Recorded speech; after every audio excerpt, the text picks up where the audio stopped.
Is your vehicle stopping like it should? Does it squeal or grind when you brake? Don't miss out on summer brake deals at O'Reilly Auto Parts. O'Reilly Auto Parts.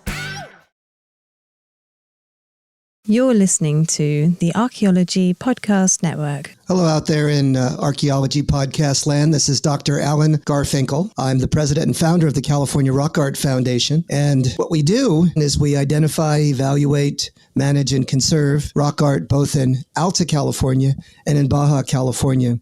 We conduct field trips, we have trainings, exercise, we do research, and in every way possible, we try to preserve, protect, and coordinate treasures of Alta and Baja California rock art, of which there are many and diverse. We also work closely with Native Americans and partner with them to recognize and protect sacred sites. So for more info about the fabulous California Rock Art Foundation, you can go to carockart.org. Also, I'm open to give me a call, 805-312-2261. We would welcome sponsorship or underwriting, helping us to defray the costs of our podcasts, and also membership in California Rock Art Foundation. And of course, donations, since we are a 501c3 nonprofit scientific and educational corporation. God bless everyone out there in podcast land.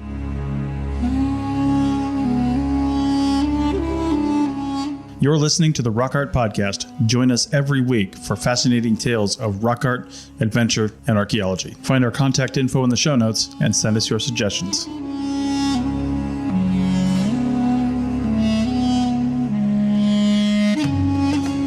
Hello out there in Archaeology Podcast land. This is your host, Dr. Alan Garfinkel, for episode 123 of the Rock Art Podcast.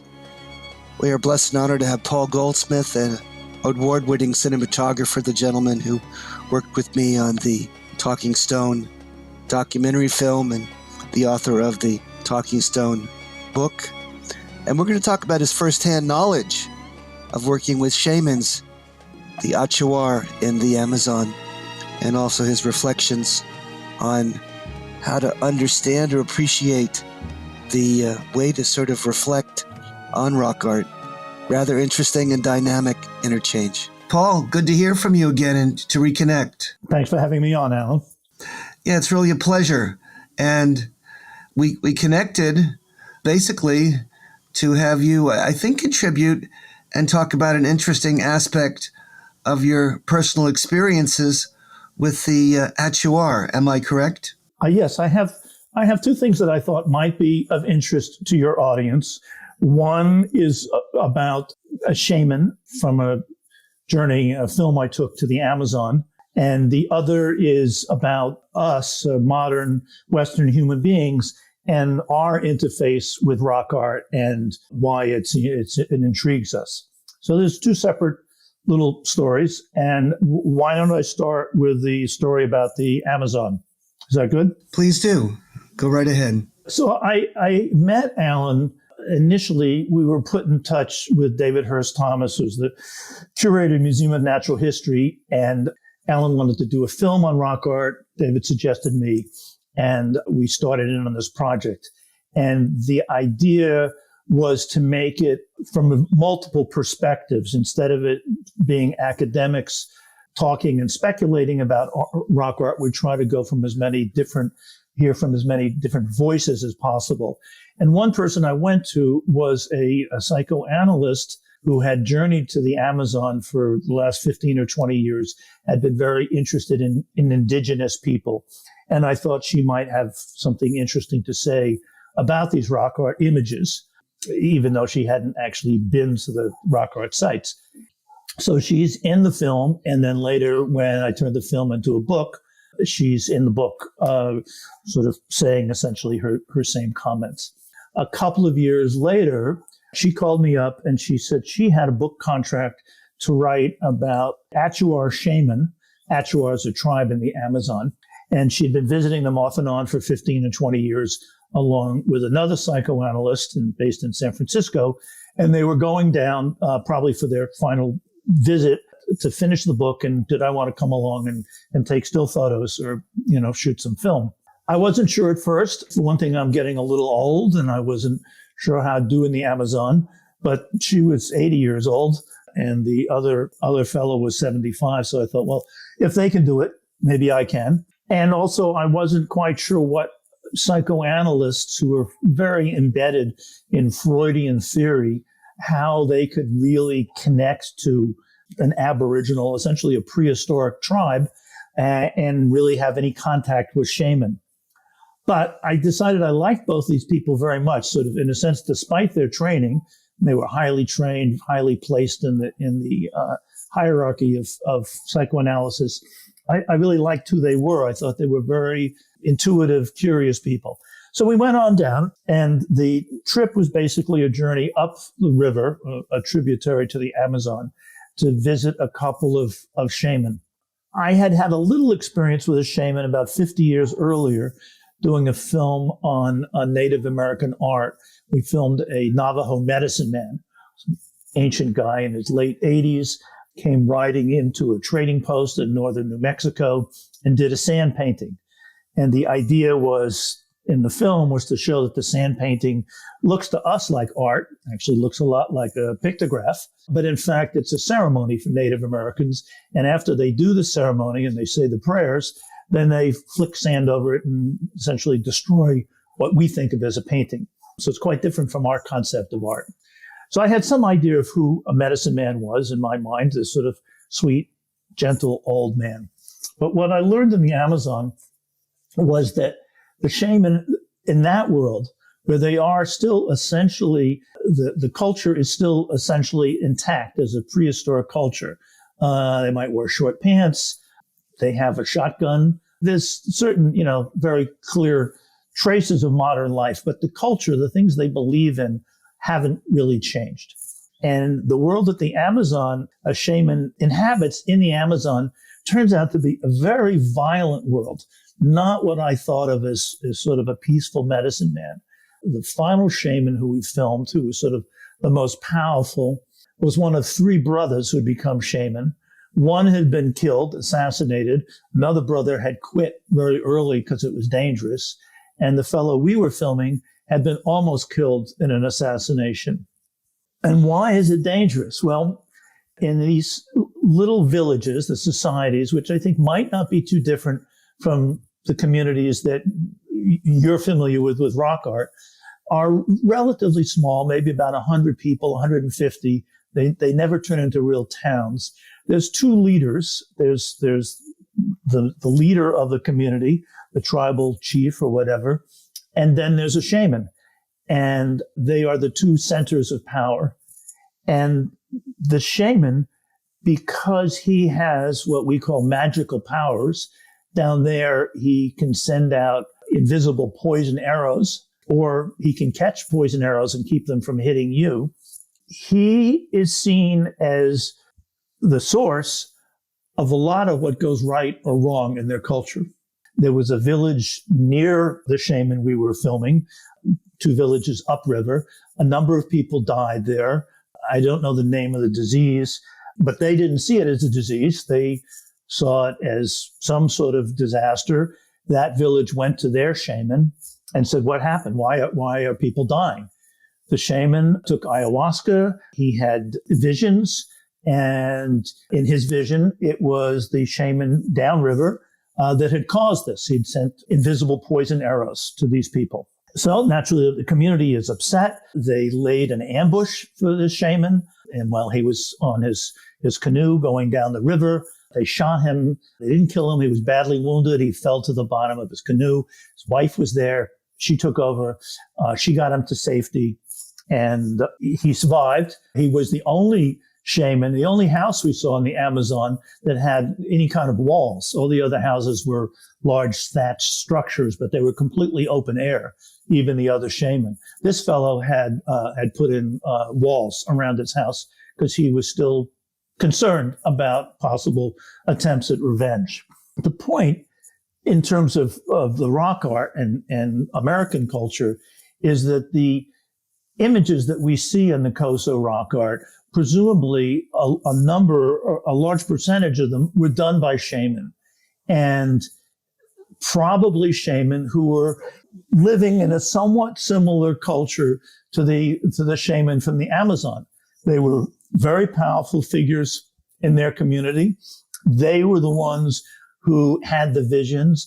They were the ones who prepared any drugs or medicines or hallucinogens. They were the ones who managed the rituals, ceremonies. And I would presume that they also lived in a world that wasn't totally peaceful, that had violence in it. And one of the Coso canyons is called Monster Canyon. And even the archaeologists called it Monster Canyon. Obviously a very anthropomorphic term, but just looking at those images, they sure look like monsters. They're very clearly aggressive, terrifying images that seem to say something like, stay out of here, or I'm powerful, or violence is definitely an element in those images. And I think what I learned in the Amazon is that the shaman's world definitely includes violence. It's an element that's just natural to what they do, the power they have. And I think those rock art images must also include a feeling of threat or violence, or it's impossible really to interpret it for us as Western modern people. But there's definitely an element of it that is not just a two-dimensional pictograph. It strikes emotion into people, and maybe even fear in some cases, or respect. But there's a lot of repercussions from those images. Does that make sense? So the imagery or the use of ayahuasca amongst the Achuar appear to focus a lot on this dream state, or these visions that they get, and that these are messages from the beyond that play into their daily lives. Is that correct? Yes. I mean, I think all humans at every age are looking to understand cause and effect. And in our age, we look a lot to science for the causes. But if you don't have science, you're still looking for the causes, and you're still, I think, just as certain of what the causes are, whether they're stars or events with animals, weather, or more likely some sort of contact between our world and this other world that a shaman makes. So I think it's really just that the shaman was the contact beyond the everyday world that we all live in. And there was an allusion in that movie, the clip that I saw, or the movie that you put together, about the Achuar believing, or a part of their cosmology, is that their ancestors still exist and they can communicate with them in a supernatural fashion. Am I correct in that understanding? Yes, and I don't think they're the only ones. One close friend of mine who's worked with Michael Pollan, who's written a book about psychedelics, he recently took mushrooms in a guided psychedelic experience. And he said that he was in contact with his ancestors. So I don't think it's strictly taking, in the Amazon. I think the ancestors are alive in us to some respect. We certainly dream about our parents or people who've died. And I think it's quite possible with psychedelics of some sort, we're in contact at a further level. That's fascinating, because I've always thought about some of the rock art images, and certainly the images in the Cosos, as somehow being memorials or images recognizing the ancestors, the kin, and memorializing their lives in some of these images themselves, and that this was a way of sort of perpetually recognizing and remembering them, if that makes any sense.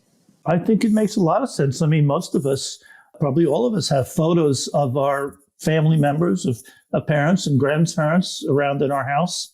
I don't think we want to live in a world that's strictly in this moment.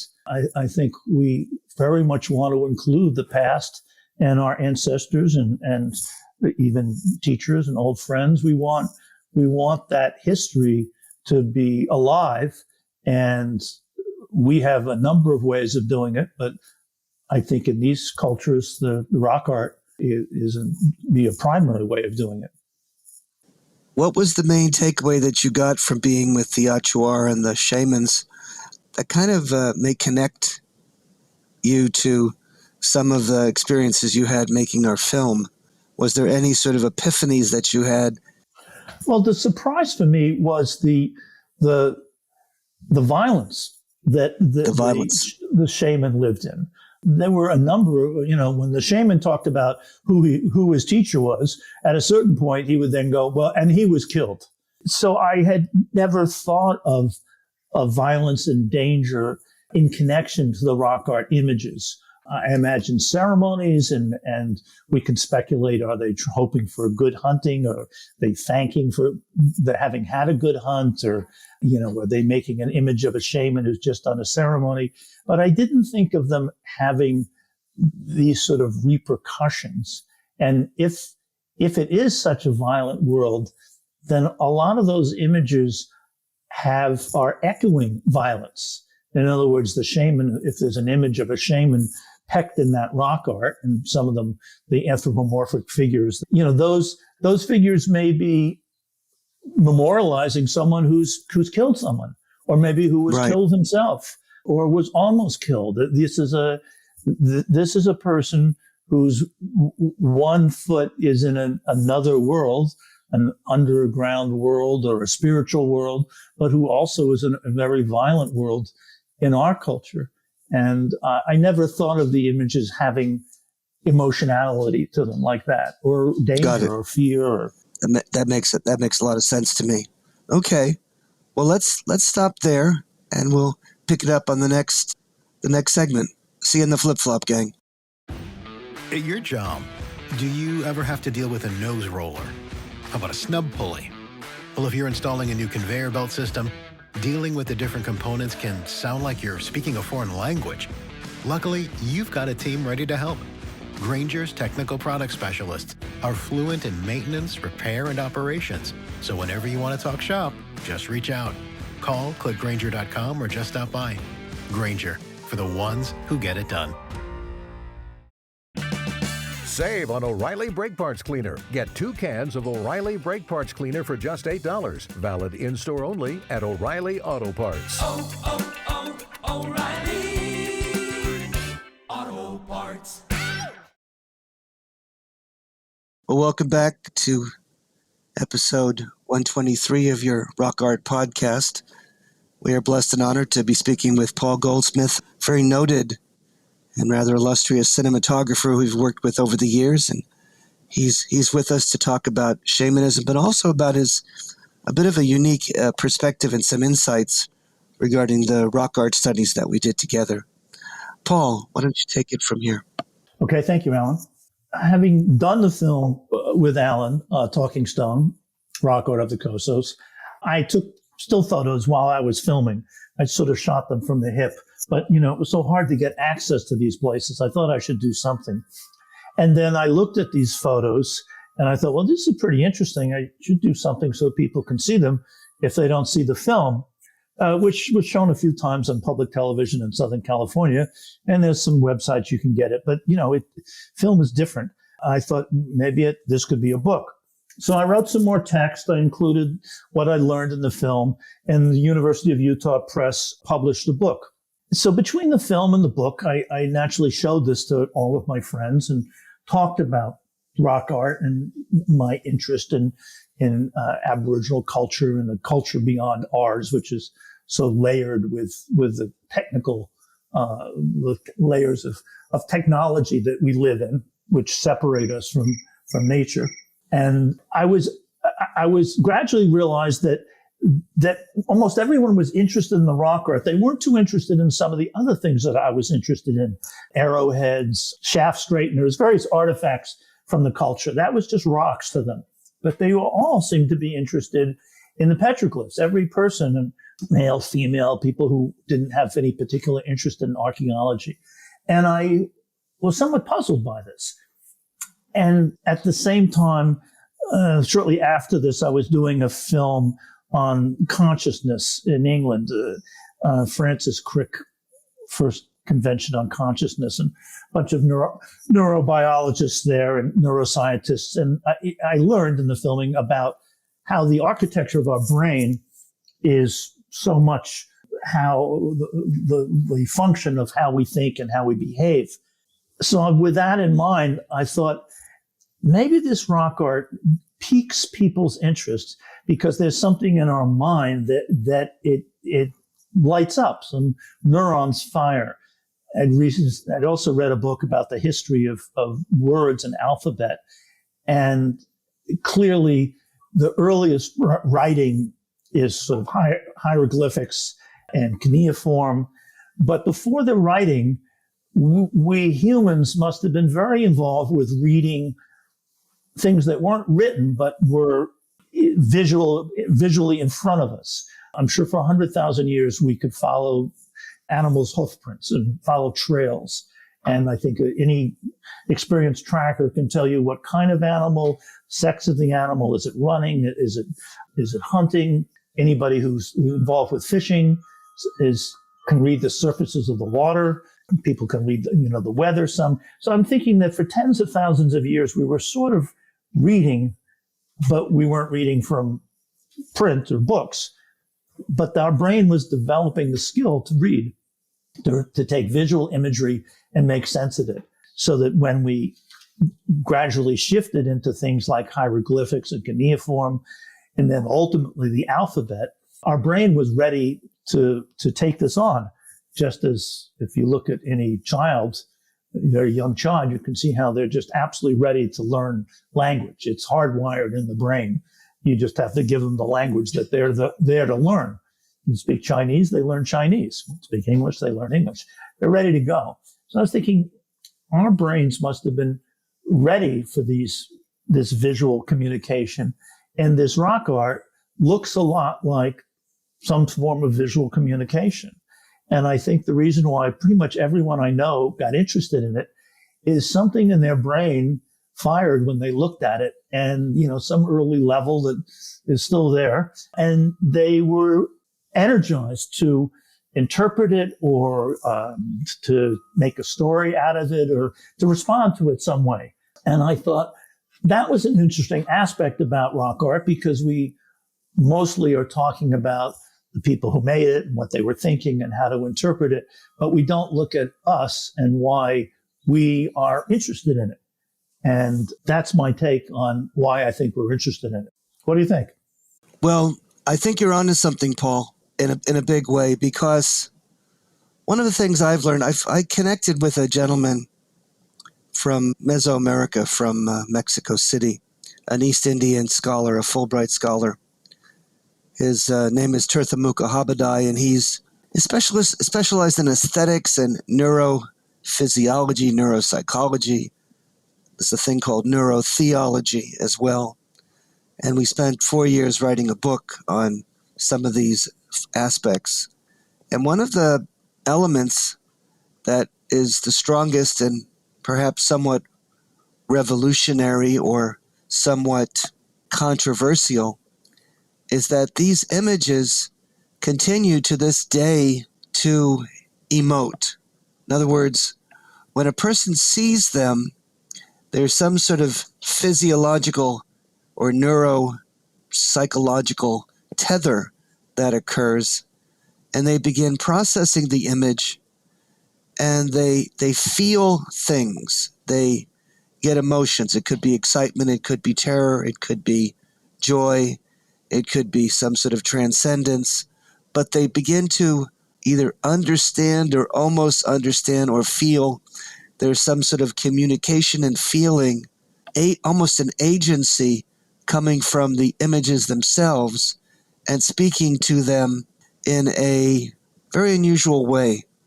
It's a way that these images tell us something about the artisan and what the artisan was intending, and it gives us a glimpse back, a connection to the original intent, perhaps, of what these images were trying to portray. This is kind of in a similar sense, along the same lines as studying the gestural elements of the figures. Sometimes the figures have their arms astride up towards the sky in this posture they call the holy hands. Sometimes they're down by their sides. Sometimes they're out. Sometimes you'll see it almost in supplication, almost pleading under another larger figure. And I've seen that in the Kosos and elsewhere in rock art. And so there's something in our psychology, in our minds, that allows us to understand or somehow equate an image and get something from it. Does any of that make any sense to you, Paul? Well, I agree, but I also disagree. I mean, when you started to say how when we see this, our brains are activated and neurons are firing and we put our attention to it, we're excited and interested in some. I agree with that.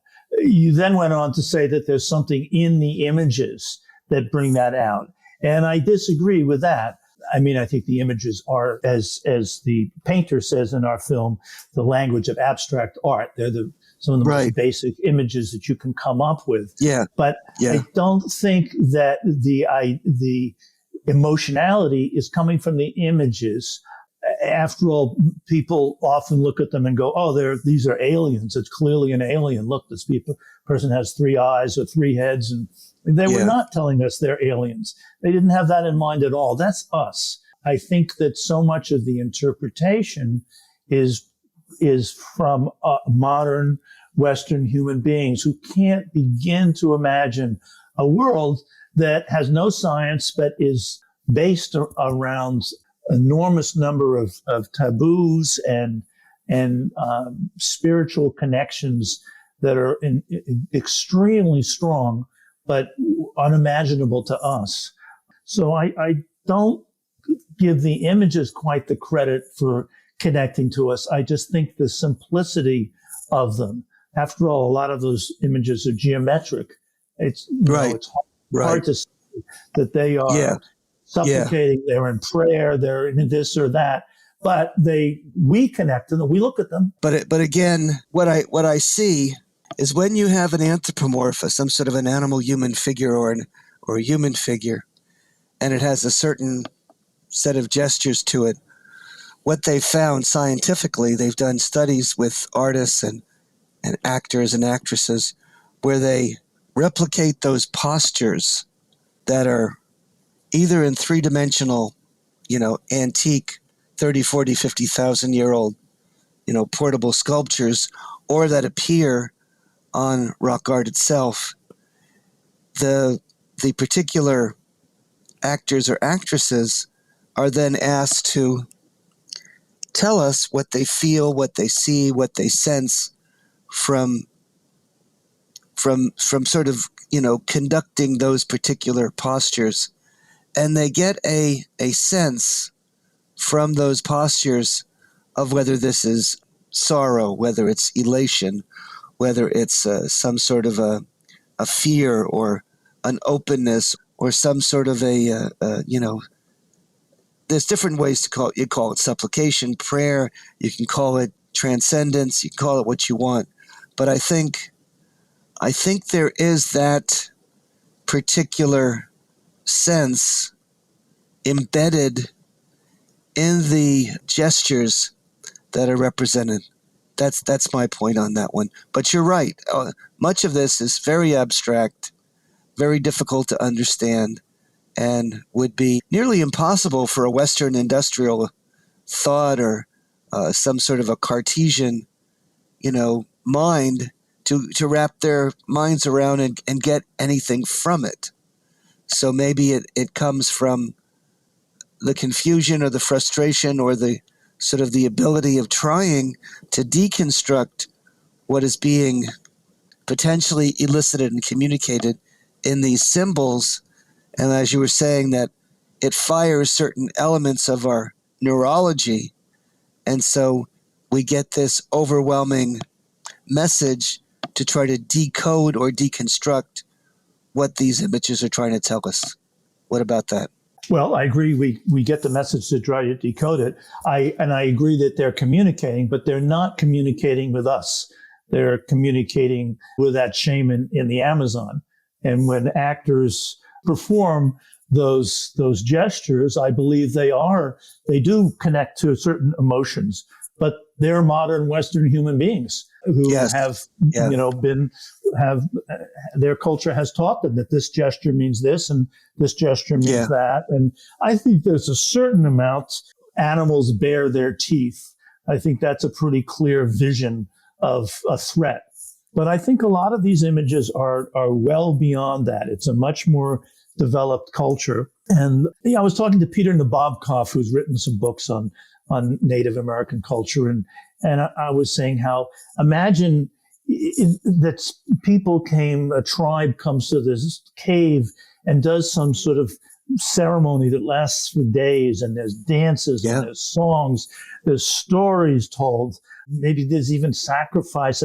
Imagine as much as you can, and that in this cave they've lit some candles, and then they're gone. And 1,000 years later, we show up, and there's the cave, and there are these 3 puddles of wax. Now, archaeologists are going to start speculating. Why are there 3 puddles, and why are they lined up like this? And, where did the wax come from, and how much wax is it? The whole event, which is 99.9% not the wax, is invisible. Yes, and I think most of what those images come from is invisible. And I think the remarkable thing is that even now, thousands of years later, they are written in a language. They are close to being hieroglyphs or something. They're not completely. They're not so abstract or vague. They're not the sand painting that's been brushed out.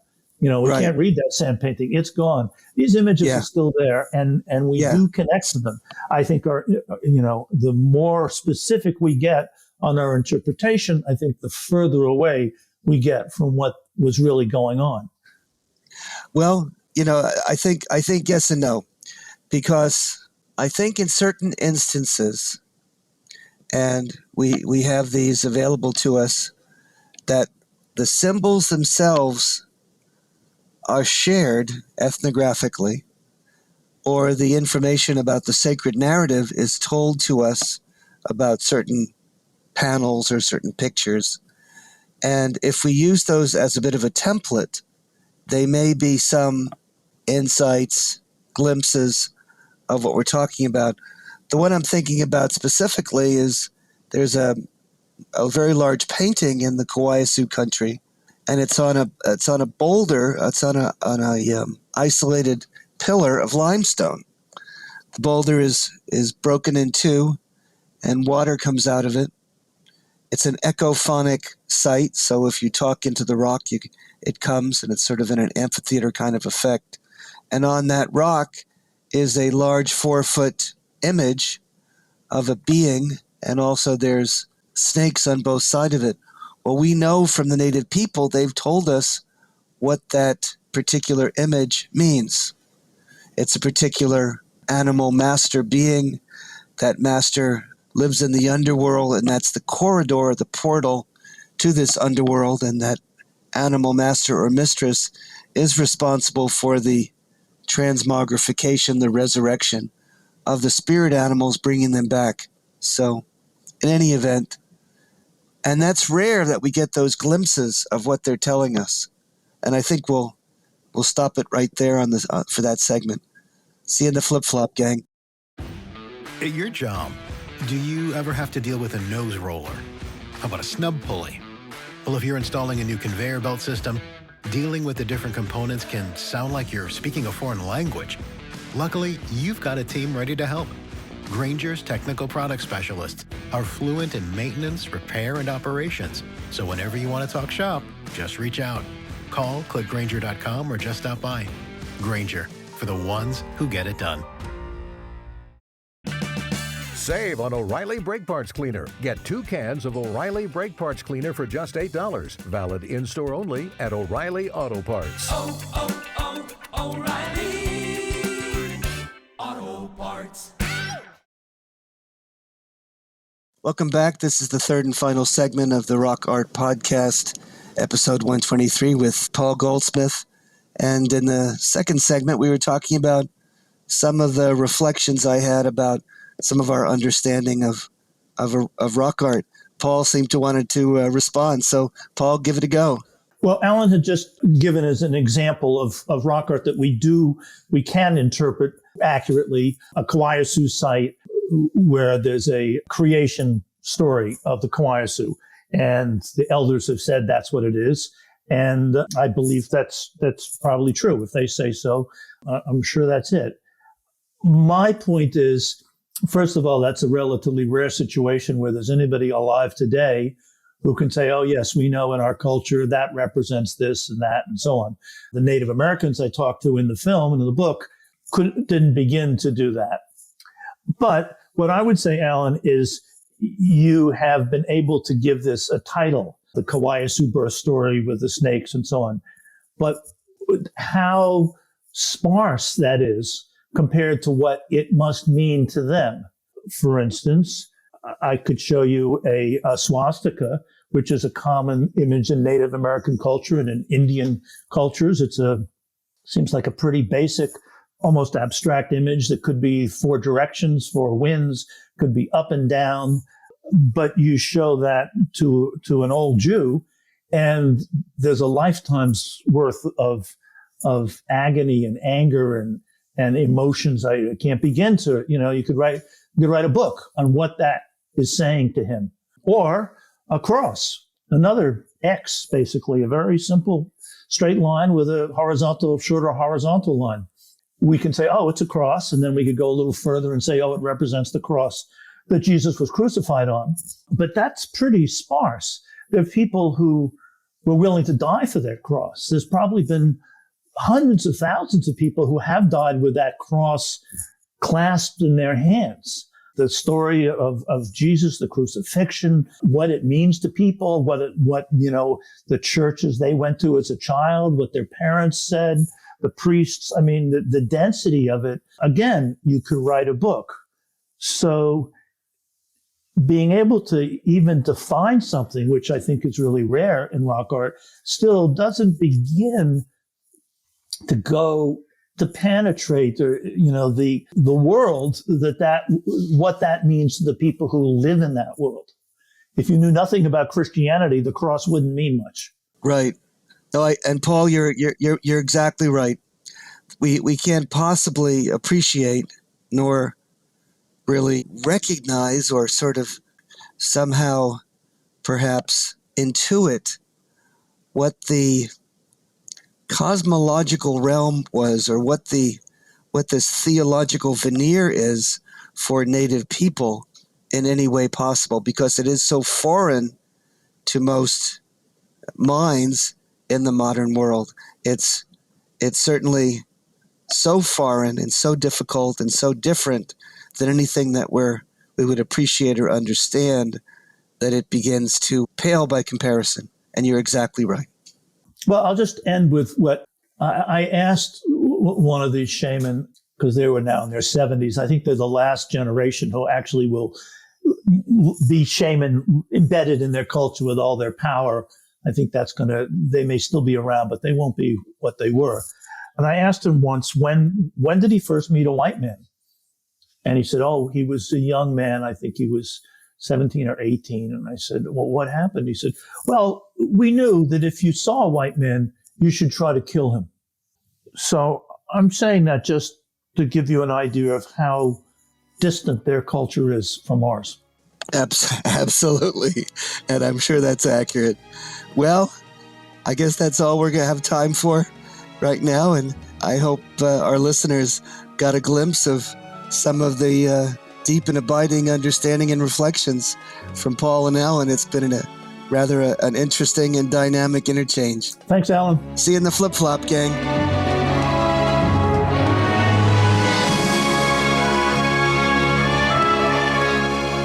Thanks for listening to the Rock Art Podcast with Dr. Alan Garfinkel and Chris Webster. Find show notes and contact information at www.arcpodnet.com/rockart. Thanks for listening, and thanks for sharing this podcast with your family and friends.